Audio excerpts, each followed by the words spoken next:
Hey guys, I'm back. And today we're gonna finish off Mr. Carnifex. Whoa, hang on. Something is different, isn't it? Okay, so the last time you saw this guy, and I was working on him, I had painted one of the claws, and at some point I decided that all of the claws are kind of done in a similar sort of way. So to save a little bit on time and to sort of keep the video moving along, I decided to finish the other three claws in a similar fashion. So as you can see, the effect between having one claw done and all four done is really quite spectacular. I really like the way he looks now. There's just a kind of visual balance to it that was quite different when I had only one claw done and the other three were just white.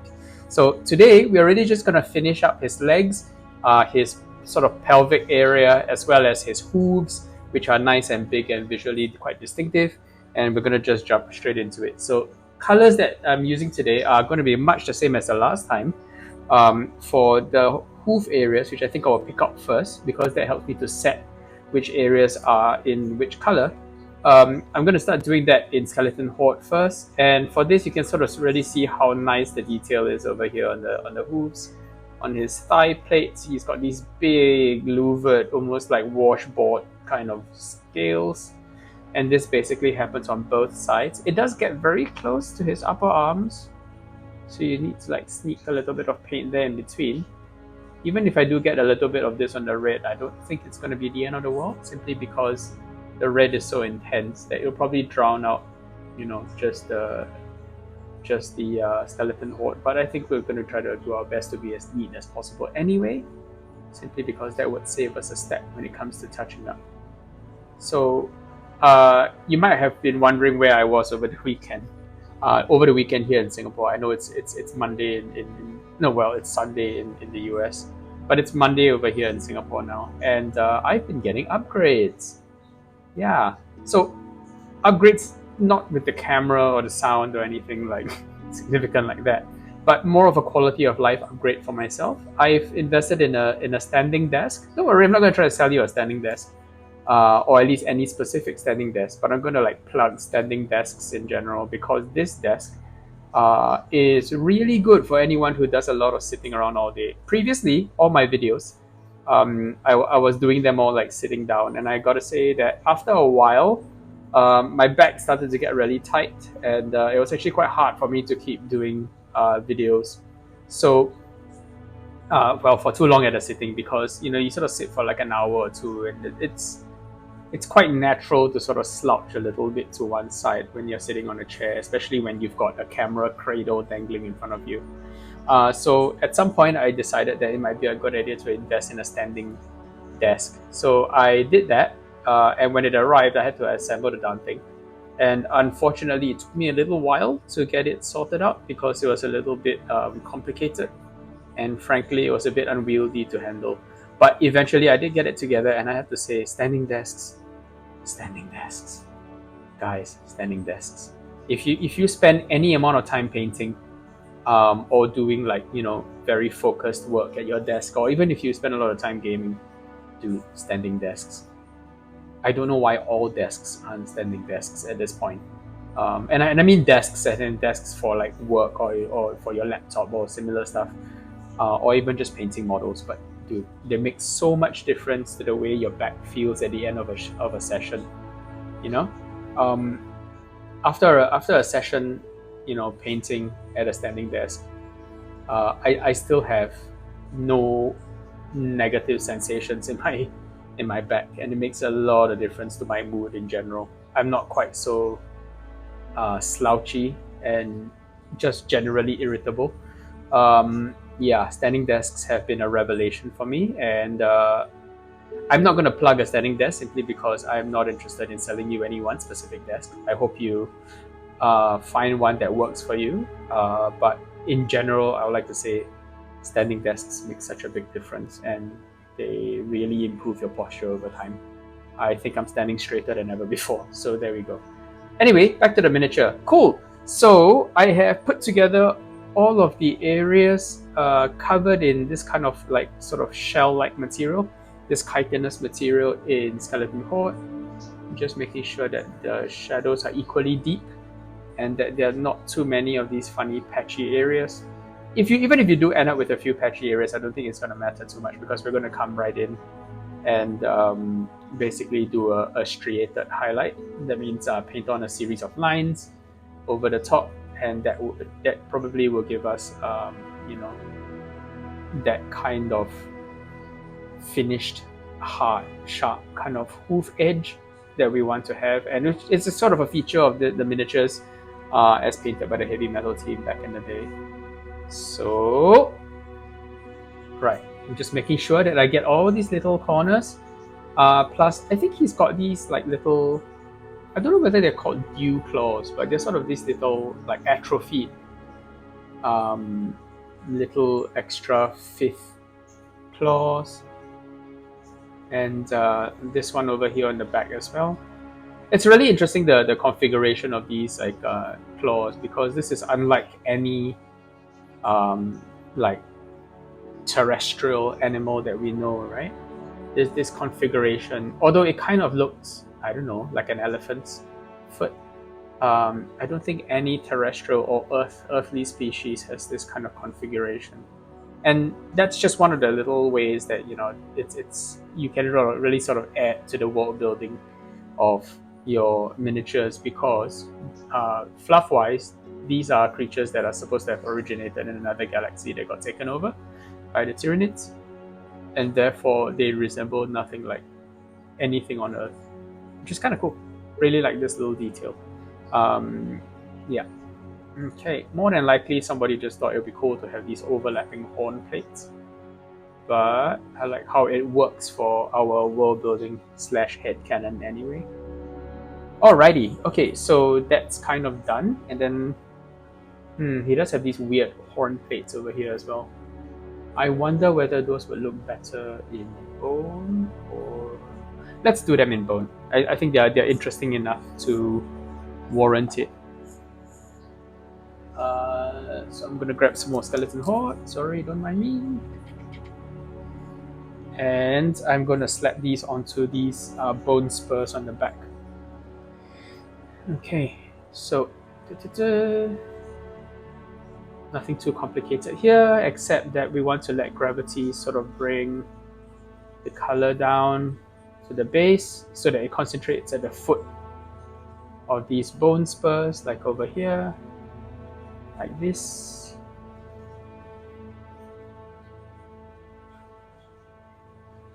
So this is one of the reasons why I use contrast paint, to block in colors instead of using a standard sort of regular paint, because it very quickly, with very little effort, gives you a basic sort of kind of shade. It concentrates the shade at the bottom, although it does need to be maneuvered around for maximum effect. Kind of like this. So it does, I guess, serve you well to have a strong idea of what you want the painted article to look like before you apply the contrast paint, because if the paint fails to move the way you want it to move, you can sort of adjust it. So in my case, I very much want a fade down the center of each of these plates to concentrate paint at the bottom. And even if I don't get this in this pass of contrast paint, if it doesn't dry in a way that I like, I can still shift it around a little bit like this while it's still wet. But once it's fully dry, I can come back in and I can reinforce that shape as well. So yeah, a little bit more depth at the bottom, because I honestly don't want to be applying highlights all the way down this as well. And then there are these interesting striations on the side, which I think I want to reinforce. And that should give us something that approximates what I want to have.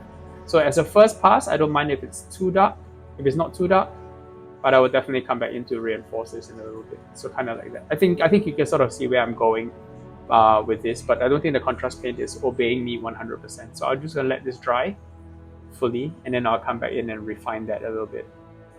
Yep. Okay, so I'm just adding a little bit more skeleton horde onto the edge of this nail to make sure that I get a nice hard nail bit edge for these hoofy bits, and making sure I cover, or at least darken, the areas that are kind of interior to the hoof, so I don't need to worry about them anymore. I can just address them with a highlight later.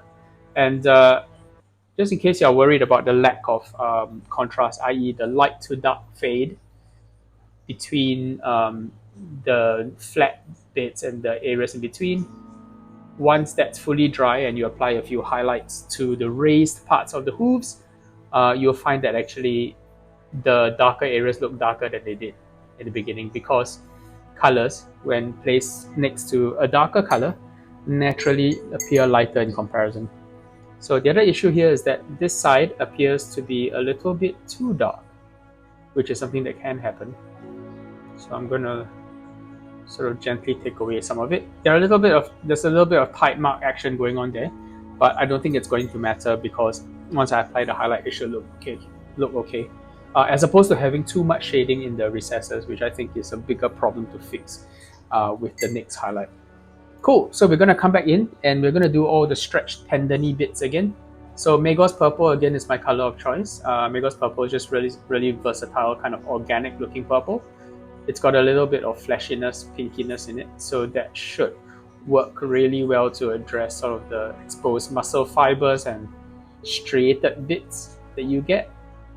I like the way these legs are designed, actually. To be honest, it looks as if there is a lot of, just because there are so many like exposed muscle bundles and sort of like stretchy, snappy bits like here, all these tendons really give the look of an animal that has a lot of spring. There's a lot of tension in its legs, and I think that really serves to make it look like it has a lot of explosive power and its potential. It's kind of like a spring-loaded bear, right? I imagine like a Carnifex is the size of a gigantic like grizzly bear. So imagine if that gigantic grizzly bear had a lot of like built-up tension in its legs that it could summon at will to launch itself at you. Alright, kind of like a living furry catapult. Yeah, not something you want to run into in the middle of the woods, I think. So that's the idea that we're trying to convey. Since these tendons are sculpted so beautifully and left exposed to the naked eye, I think it makes sense to do them in a contrasting color, and then we can sort of come around it with all the red as needed to sort of reinforce that base level. So I imagine that, you know, Tyranid hive fleets, they engineer creatures for performance, not necessarily for looks or for long-term survival, because, you know, for example, the whole approach to gathering resources, Tyranid hive ships do this by way of rippers, although in this edition they do it by way of squigs, which is hilarious. But squigs really are the prototype rippers. Before we had ripper swarms, they were more or less squigs. And yes, the connection with orc fluff is not incidental. Squigs are actually just a really highly evolved version, or highly gene spliced version of orc DNA with Tyranid DNA. And therefore, that's why you sort of see orc faces on squigs at this time. Yeah, they've got orky faces insofar as sometimes they've got the lower jaw tusks. Sometimes they are just very, very muscular and very, very round, very spheroid. And that's because there's a lot of orc DNA in squigs. And the fluff at this point of time is insane, right? Because at some point the orcs discover their sort of psychic kinship with the squigs that are following orcs or Tyranid swarms around, recognize them to be vague, distant cousins psychically with their own species, and go on a daring sort of rescue attempt to try to connect as many of their squigs, as well as DNA test subjects being spliced by the Tyranids. And as goofy as that sounds, the orcs actually succeed in liberating a lot of squigs and turn them back into orc creatures, which is why you see squigs in orc forces as well as Tyranid forces in 2nd edition. I don't hate that, like just lore-wise. I kind of think that the interactions between different alien races is something that we've kind of lost a little bit with more recent iterations of 40k. There's less stories, definitely, about Xenos interaction. It seems to have gotten very Imperial-centric, which, don't get me wrong, you know, the Imperium was the single most significant faction, even at the time of Rogue Trader and beyond. But you rarely get stories like this, and you know it's a bit goofy. Yeah, but I kind of think it's quite charming actually. The idea of orcs vaguely having that sort of like wash of recognition pass over their faces when they sniff Squig on the Tyranid ship and go, "Them's one of us." And then they sort of grab all their mates and they go, we're gonna get our friends back. And then they board the Tyranid hive ships and they're like, holy shit, everything's wet. Love it, love it.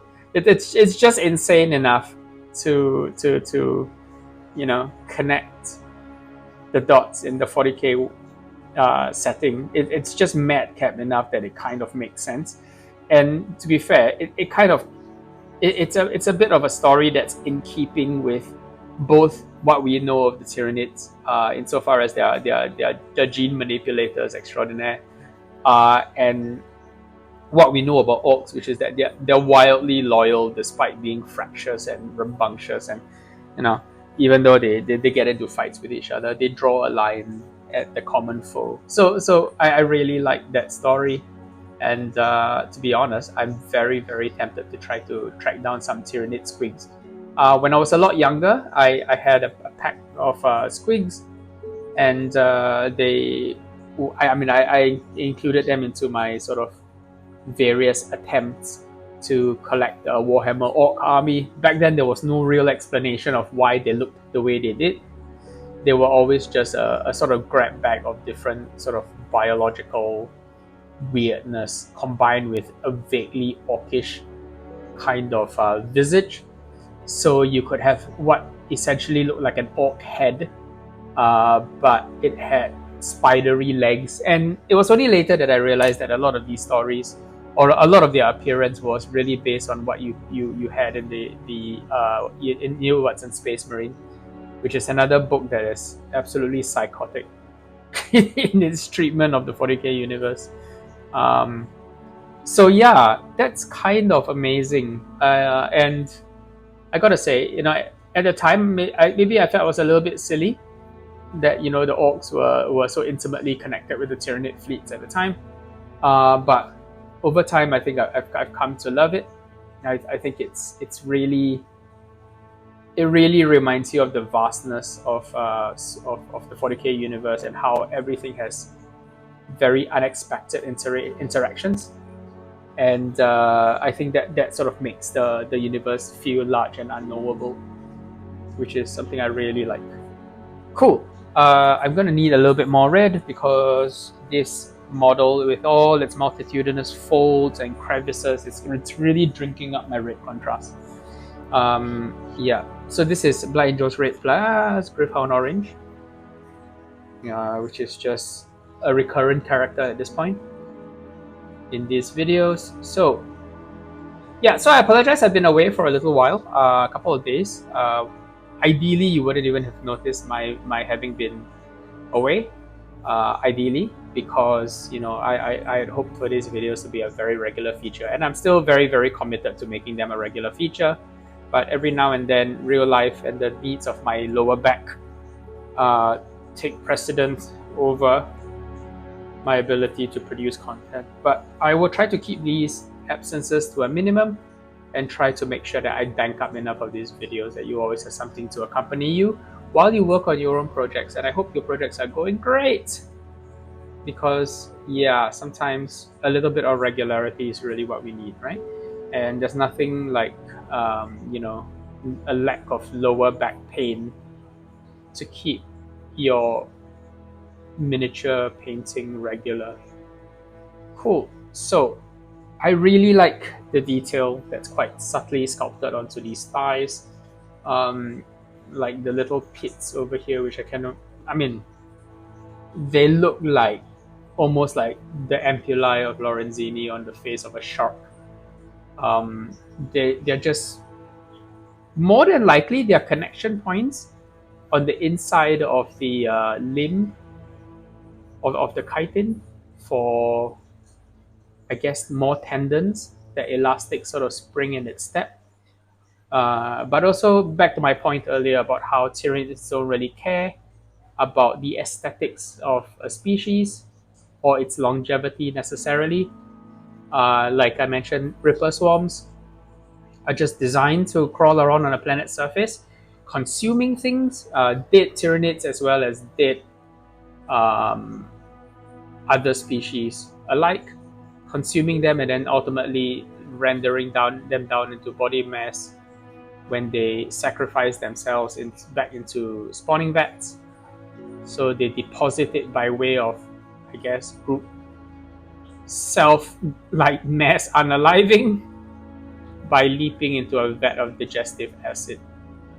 So yeah, there we go.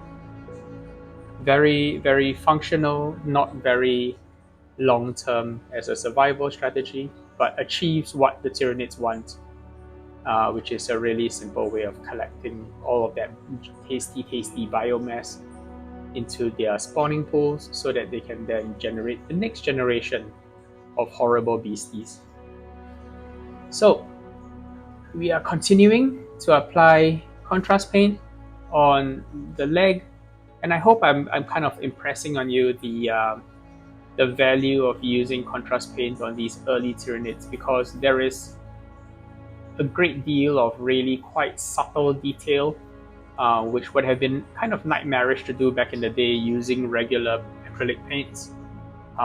Basically, you would have gone over and over and over with a red paint back in the day to try to achieve a nice flat surface over which you could apply highlights. And then, of course, that first highlight step is the killer, because you cover so much ground with it, and you sort of set a lot of the initial relief with it. But contrast paints and contrast paint equivalents like speed paints or express paints by Army Painter and Vallejo really kind of do this for you in one quick step. It's not perfect, but then again, if you've done like painting with regular paints rather than contrast all the way, you'll find that actually that first base coat and highlight is rarely perfect anyway. A lot of it is guesswork and not ideal. So I really like this as a quick and effective solution that helps me to get the model to a sort of acceptable standard quickly, over which I can apply a few select highlights. And to be fair with you, I much prefer the experience of applying second and third stage highlights. They're a lot more enjoyable than applying the first stage highlights. So it's kind of win-win all around, really. A little bit faster, a little bit cleaner, and a little bit more enjoyable at the working stage.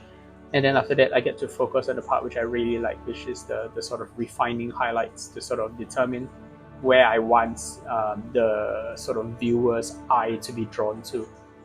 So there are a lot of places on these models that I ultimately leave untouched by highlights in second and third stage, simply because I don't think they are required. I don't think the place that I'm painting is necessarily a big draw for the viewer's eye, and I'm quite willing to let the contrast paint do the heavy lifting for areas like those which don't matter as much to me. Yeah. So case in point is these funny little recesses, like they're barely visible. And to be perfectly honest, on any miniature I've ever painted in the past, I probably would have left these as black undercoat. But now I get to leave them as contrast plus one layer of undercoat plus one layer of contrast, which is already a step up from just leaving the original black showing in the recesses. It already looks better than that, and I think that's kind of cool. Plus, it's not like it takes a huge amount of time. It just takes a little bit of finagling to get the contrast to where you want it to go, and once it's there, you can sort of leave it. And then, of course, yeah, the fun bit's actually coming in to refine the highlights, right? Because that's where you can really sort of set that focal point for your miniature, and that's where we can start to be really deliberate and expressive with the way we apply our paint. So there we go. I think I have gotten the vast majority of that done. I think I did miss a little crevice over here, but as you can see, there's still no issue because the contrast paint hasn't dried yet. And I don't know how it is wherever you are watching this from in the world, but in Singapore, honestly, our weather's so insanely humid. Plus, I have fish tanks, right? I hope the noise doesn't come through, but I have multiple aquariums. So my home is fairly humid, and the humidity is such that the contrast paint takes a long time to dry. And I like this just fine.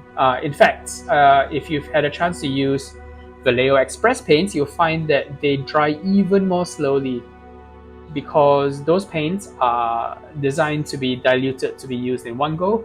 A lot of the contrast paints, like I mentioned with Hish Purple right before, Hish Purple is so dark that I cannot imagine anyone using it straight out of the pot unless you're painting something that's borderline black already. But yeah, sorry, concentrating on this corner. Yeah, okay. But yeah, once you cut it with, contrast medium, it kind of becomes a lot more useful. But over here in Singapore, I think contrast paint dries really slowly, which is wonderful. If you want to replicate this sort of effect, maybe Vallejo is more your cup of tea because the dry time is so much longer and it's a lot more useful if you're in a place that's extremely dry, and therefore everything takes forever to cure and set. Cool. Alrighty. So this is beginning to feel like an endless amount of red that I'm applying, just because there's so many angles to hit. But as we persevere, I think we are rapidly reaching the point where it starts to look real good. And because we've been good and let the bone areas have so much time to dry, I think it's time to come back in and apply a bit of a highlight. I'm not going to faff around too much with too many intermediate colors, maybe just one. So I'm mixing just a little bit of Skeleton Horde directly into the Vallejo White. As I mentioned in the past, Vallejo White works for me really well because it's extremely thick and goopy, and as a result, it sort of counteracts the thinness and translucency of contrast paint and comes together to produce a really effective highlight tone. So for these louvered kind of weird washboard scales on his legs, these armored bits, I'm just going to apply a simple highlight. I'm not going to worry too much about trying to get any real sort of vertical striations on them. I think I'll focus on the lower legs for that and make sure that I don't over apply the highlights. A quick wipe with a clean brush or a moistened clean brush really gets a lot of the grief away, and you can really sort of see how I'm coming back and clearing up the imperfections with the earlier stages of the contrast application with this step, which is a really satisfying thing, right? It's almost like you're catching the mistakes as you go naturally with the next color, and that kind of thing, I don't know, it tickles my brain in a really specific way because I can see the model getting by degrees more and more perfect, and I really like that. So yeah, that's the satisfaction of using this painting style. Setting the basics of the color using just contrast over a light tone, and then after that coming in to refine it with highlights, just where they are needed, no more, no less. And there we go. So that's looking fairly decent in my opinion. I will come back in and do a straight white highlight, pure white highlight, after this, but for now I think this is cleaned up the Skeleton Horde base coat admirably. Cool. Yeah, that looks alright. And then I will go in with more Skeleton Horde into the white again to create more of the same mix. And now we're going to spend a little bit of time detailing the hooves, which, as I mentioned, benefit from a little bit of texture. And this is something that I saw in the Tyranid army book, well, the Tyranid Codex that I've been browsing through. Thanks, Greg, for providing me with that copy. of the original 2nd edition 40k codex. It's been great fun to relive all of the memories actually from 2nd edition 40k, which I didn't really play, to be honest. Full disclosure, I didn't play 2nd edition 40k, but I did start collecting at the time. And frankly, at my local hobby store in Singapore, they had a lot of the earlier stock, which is why I had things like Tyranid squigs and so on, right? Which were just a really old miniature. And I still had them until fairly recently when I moved house, and a lot of them kind of went down the chute, unfortunately. So yeah, so striations on the hooves, kind of like that. You can paint them in either a top-down way, going from top to bottom, or you can paint them bottom to top, depending on your preferred style of painting. If you're going to paint them top to bottom, then the onus is on you to try to make the start of the line at the top as tapered as possible so that it blends better. So a lot of times, right, when we apply highlights, we're not actually applying, we're not painting a rectangle. We're painting something that's a little bit more like a spindle shape. So your highlights should kind of be this shape, kind of fat in the middle and tapered at the ends, depending. In the case of the hoof, I think what we're trying to do is we're trying to paint triangles. So fat on one end, but really tapering away at the top. And the reason for that is because it becomes, it sort of creates the optical illusion that it fades away at one end, right? At the top, where it recedes into the deeper, darker parts of the nail bit. You kind of want that to fade off into the darkness. So it blends better this way with other colors. Right? So we want to make sure that, yeah, as is the case here, you want the thick end to be at the bottom and you want the thin end to be at the top.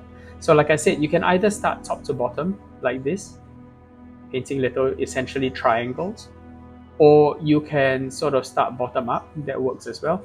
If you do bottom up, then what you want to do is to lift off as you reach the top, and then that achieves your tapered shape quite easily. So one more time, since there are ample opportunities to explore this on this miniature, you can either start top to bottom, therefore you start skinny at the top, but you broaden as you get to the bottom like this, creating our little triangles. Top, skinny at the top, fat at the bottom, kind of like that. Or you could do it the other way around and start at the bottom. Maybe a bit easier to do it this way.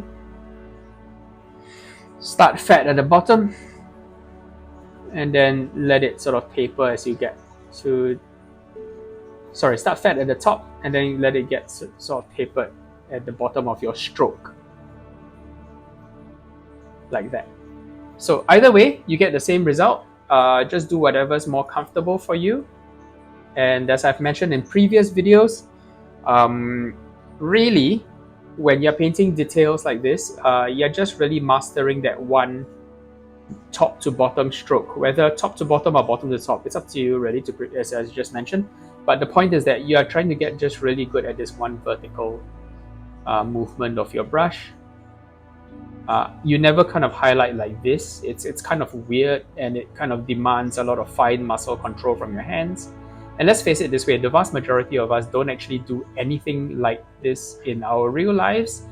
Most of us work on computers. Most of us don't actually, sketch like with pen and paper very much.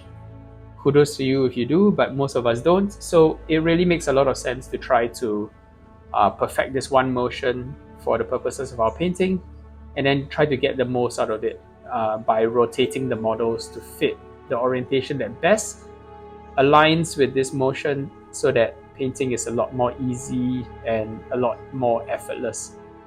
I see a lot of people try to struggle to do compound complex curves while keeping the model more or less fixed in the same orientation. That it can work, but I feel it makes it harder than it needs to be. And so long as at the end of the day you master this one motion, this one either top to bottom or bottom to top sort of motion, you can paint just about anything just by rotating the figure a little bit in your hand.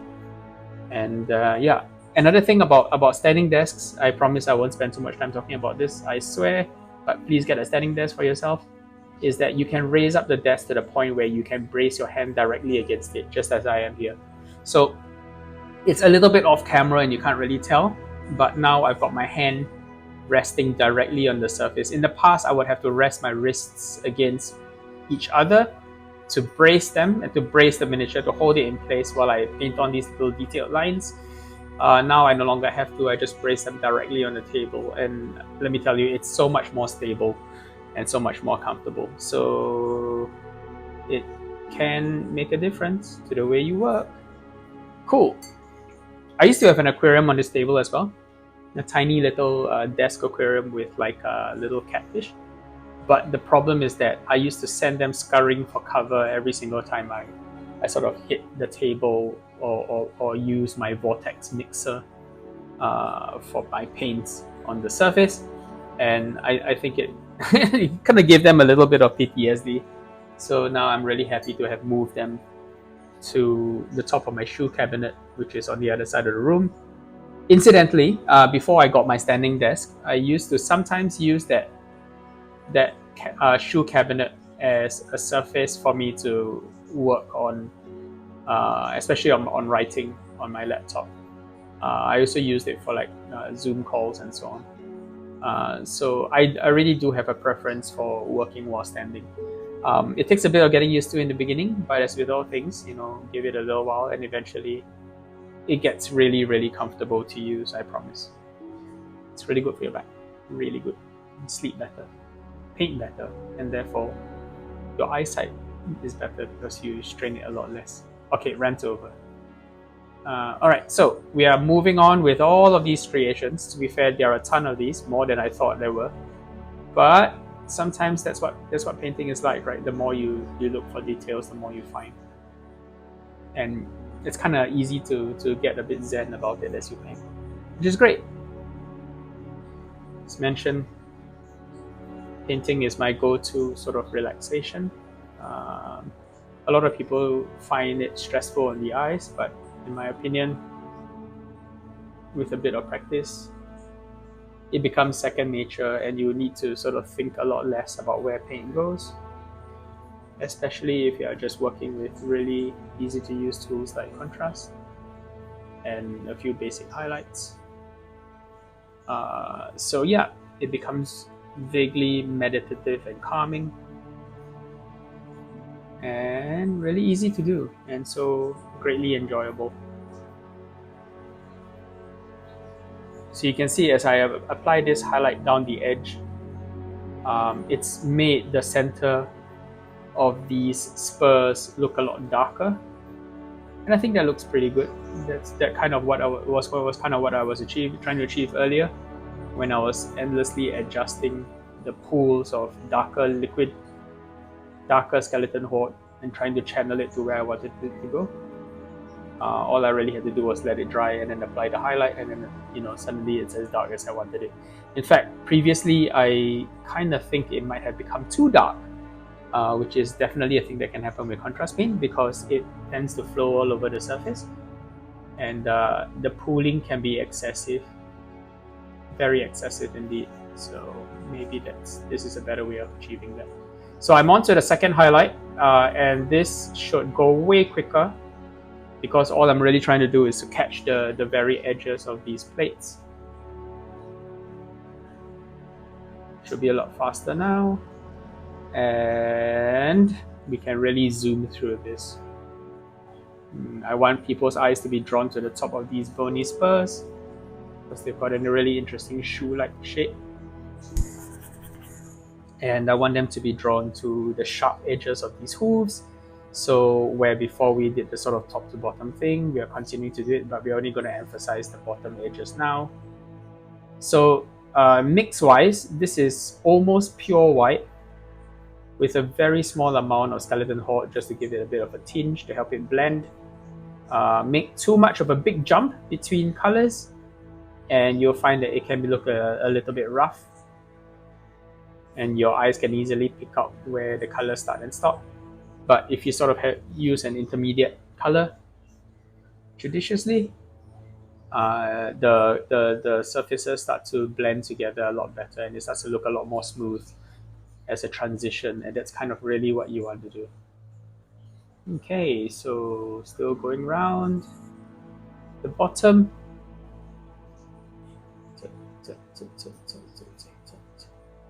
This can go much quicker now because a lot of the groundwork is there, and you are beginning to get a real sense of what the final model will look like.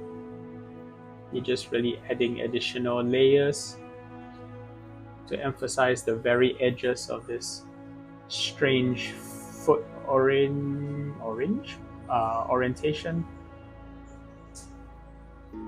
This hoof-like kind of appendage. Looks kind of cool, really.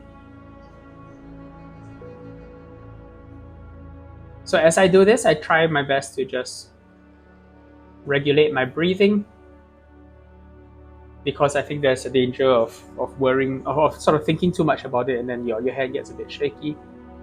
You want to try to avoid that if you can. So just regulate your breathing a little bit.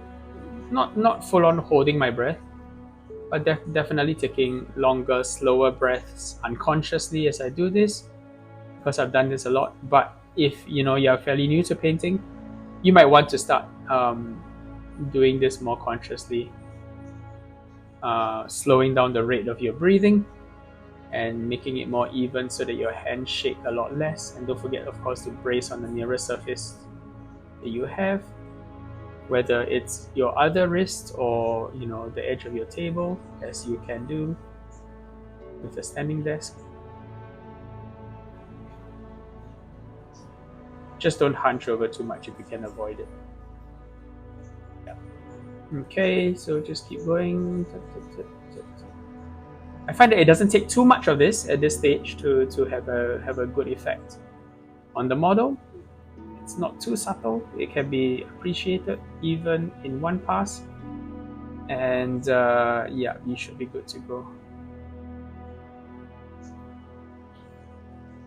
Okay, and now we want to do the top of his washboard knees, and again, we don't have to do all of them. I think I want to sort of draw the attention to where the knee would be at the front, so we can get gradually lighter and lighter as we go up, and we can sort of stop at that point. We don't need to go all the way to the absolute top of his hips. Those bits can remain mercifully in the shadows. And then finally his pelvis. Get that front center area there.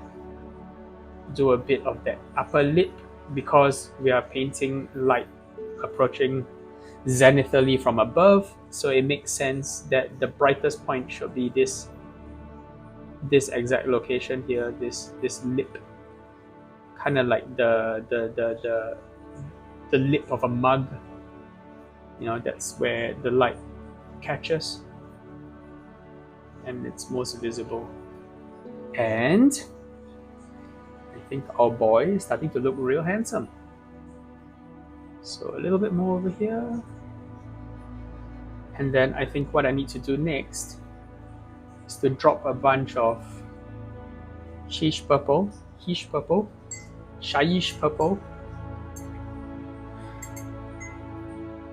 on this bit of the shell or the carapace rather, that I didn't cover before.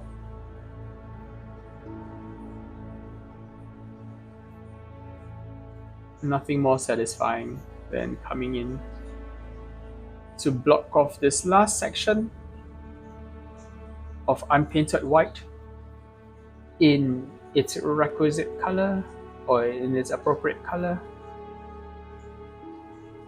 And from that point on, even if your model isn't fully highlighted or shaded, you can call it a painted model. Because in this hobby, if you can find small wins to space out your bigger wins, take them, right? Because this isn't an easy hobby by any means. It's one that really requires a bit of patience. So having a few little waypoints along the way where you sort of stop to recollect yourself and give yourself maybe a preemptive little pat on the back. But I think it's good. Stop to recognize how far it is that you've climbed, your way to the pinnacle, and it'll make the pinnacle come a lot quicker. Woo! That's not what I wanted. So, full disclosure, I did come in with a little bit more ice yellow to hit the tips of his claws, and at this point I think the tips are going to be pure ice yellow. In fact, I'm going to be adding a bit more pure ice yellow to this one because I got a bit of paint on it, unfortunately. And you're beginning to really see that ultralisk scything claws look. If you're a fan of StarCraft, you know what I mean. Swish, swish, swish. Such an iconic model. Yeah. I almost feel like his legs don't require much of a highlight, but we will come in with just a little bit of orange to brighten selected points. Maybe his pelvis, the edges of his pelvis as they come together towards this bony section, and the tops of his reverse knees, like here. Tops and sides, really, to make them look a little bit more knobbly and more alive. And of course the sides of his pelvis over here,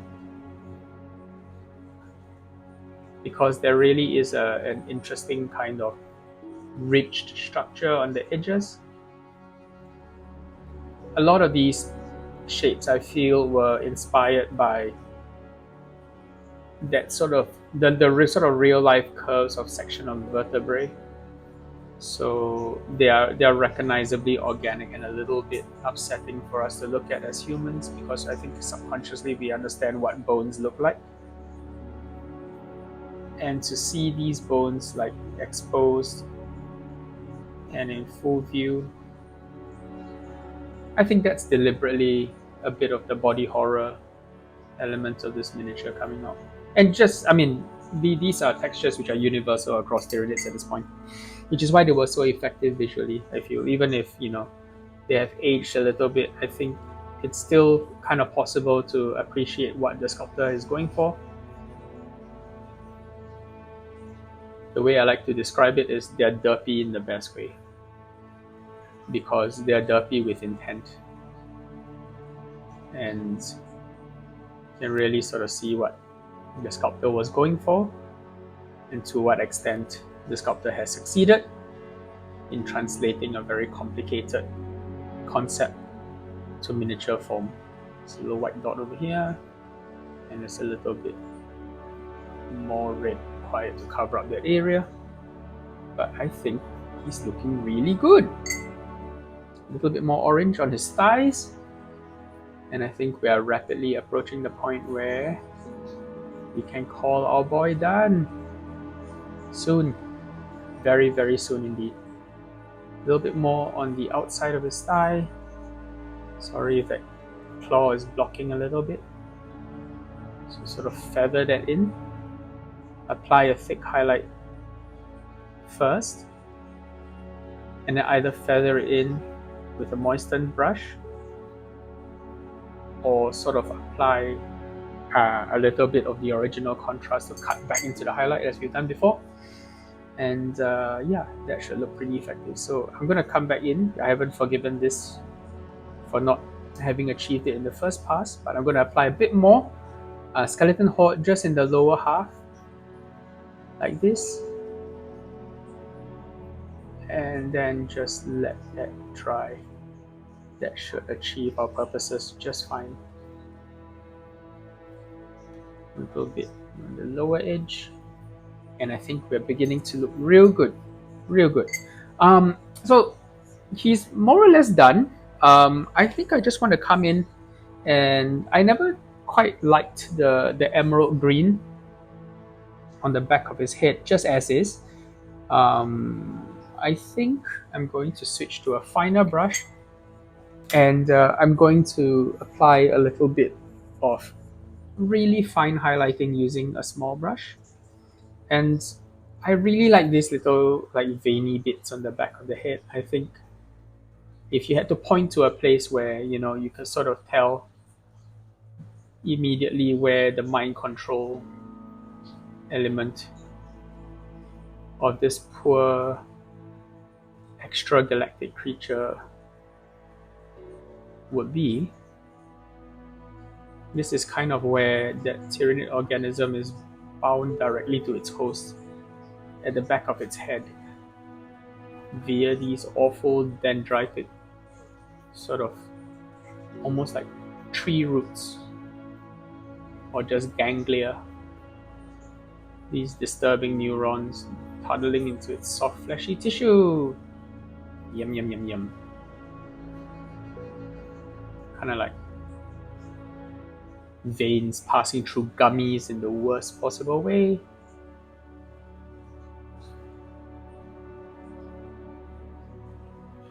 And then a little bit more.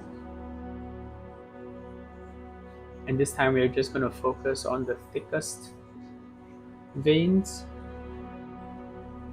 Very similar to the way we would paint lightning, for example.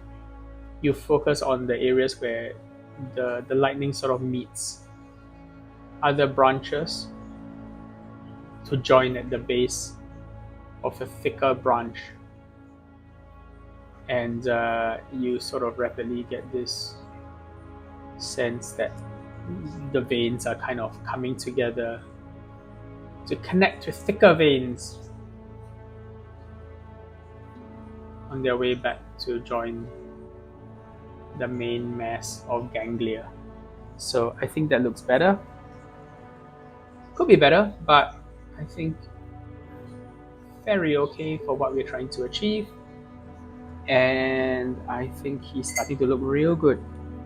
Now, I've said this many times by now, but I think the last thing I want to do is to come in with pure white and just have one or two areas on each section of the plates where you really draw the eye. So in the case of his pelvis, you can see it's the top area over here. Let's move this away out of the way for now.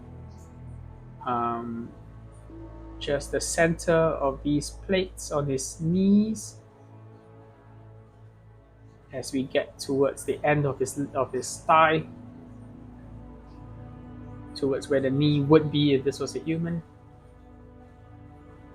There we go. So your eye is kind of drawn to the center. Just the top of these bone spurs. No need to worry about the side anymore. Those are just not going to be anywhere near as bright as these 2 points. And I'm going to pick up a little bit of the slightly darker mix and pick up this little dot here, as well as the one directly below it. More weird atrophied toe structures on the back of the foot. As I mentioned, it's like nothing else on Earth, therefore clearly an extragalactic modification. Kind of like tardigrades, right? If you guys know what tardigrades or water bears are, they're crazy things that are more akin to any alien life that we can imagine. They're the most alien creatures on Earth because they don't have that kind of what is it called? All life on Earth has 4 limbs, right? For the most part, 4 limbs, or else you're a completely different species. Which is why things like octopi and like cephalopods, like snails. No, snails aren't cephalopods.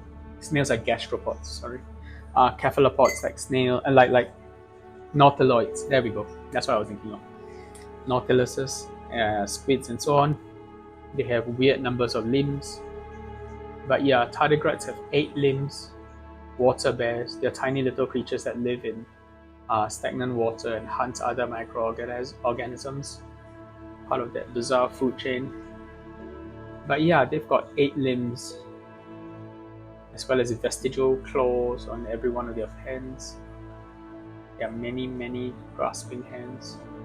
Crazy looking creatures. And I imagine this guy is kind of like that. He's just recognizable as having all the components that you want, but they're kind of all in the wrong place and wrong numbers, which is what brings out the uncanny valley of this tyrannic creature. There we go, guys. I am happy with the way he looks. He is a nasty beast. Kind of bizarre and different and strange, but also satisfying to paint.